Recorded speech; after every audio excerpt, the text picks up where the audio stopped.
नमस्कार, इन खबर में आपका स्वागत है। यूक्रेन पे रूसी हमले के 42 दिन हो चुके हैं।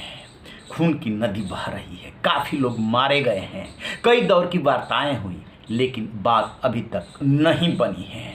रूस की प्रतिष्ठा दांव पे लगी है। लेकिन इस बीच बूचा से जो खबर आ रही है वो उसने पूरी दुनिया को विचलित कर दिया है।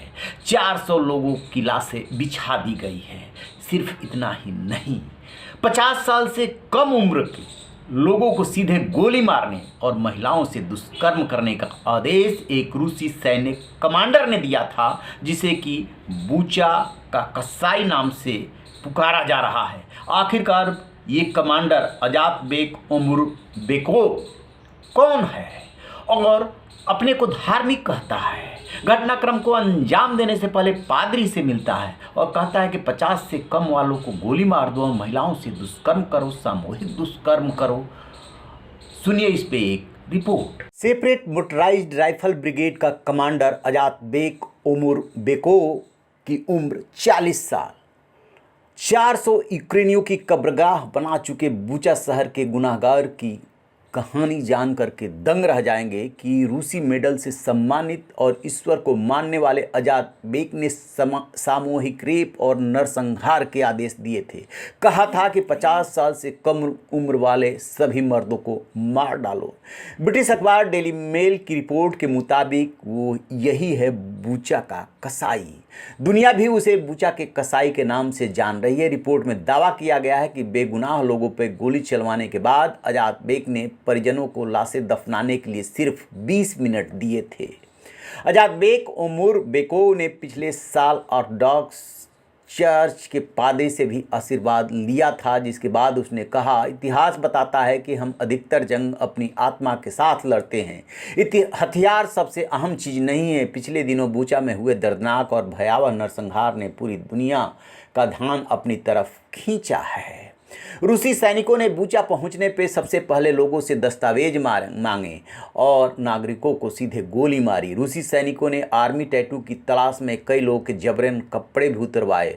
हालांकि रूस इन सारी चीज़ों का खंडन कर रहा है, लेकिन सैटेलाइट तस्वीरों को देख करके पता चल रहा है कि कैसे वहाँ पे कसाईपन दिखाया गया है। मीडिया रिपोर्ट्स के मुताबिक 2014 में इस कमांडर को रूस के deputy defence minister Dmitry Bulgakov ने बेहतरीन काम के लिए मिलिट्री मेडल से सम्मानित किया था। अंतर्राष्ट्रीय कानून के तहत एक आर्मी कमांडर अपने सैनिकों की ओर से किए गए किसी भी वार क्राइम के लिए जिम्मेदार होता है। अब देखते हैं कि बूचा के कसाई को लेकर के दुनिया कुछ करती है या तमाशबीन रहती है। जैसा कि आपने सुना, ये है उसका इतिहास। रूसी मेडल से सम्मानित हो चुका है, 40 साल की उम्र है, पादरी से मिलता है और इसके बाद ऐसे धक्कम को अंजाम देता है। पूरी दुनिया इसकी निंदा कर रही है। भारत ने पहली बार बिना नाम लिए इसकी निंदा की है और इसके जांच की कमीशन से जांच की मांग की है। क्या युद्ध में इन सब चीज़ों की इजाज़त दी जा सकती है? स्वाभाविक सी बात है। जब रूस ने हमला किया है तो वो इस बात को स्वीकार नहीं करेगा, स्वीकार कर भी नहीं रहा है। लेकिन बूचा का कसाई कमांडर सुर्खियों में है और दुनिया तमाशबीन बनी हुई है। यूएनएससी तमाशबीन बना हुआ है। सिर्फ निंदा से क्या होता है? रूस को रोकते क्यों नहीं है? क्या आज तक दुनिया में किसी भी लड़ाई से समस्या का समाधान निकला है? जब भी निकला है बातचीत से निकला है। दोनों तरफ से बातचीत हो रही है, फिर भी समाधान नहीं हो रहा है। तो दुनिया हस्तक्षेप करेगी तभी जा करके इसका समाधान निकलेगा। तो ये है बूचा के कसाई का इतिहास। रहिए ना बेखबर, देखते रहिए इन खबर। Thank you. इन खबर चैनल को सब्सक्राइब करें।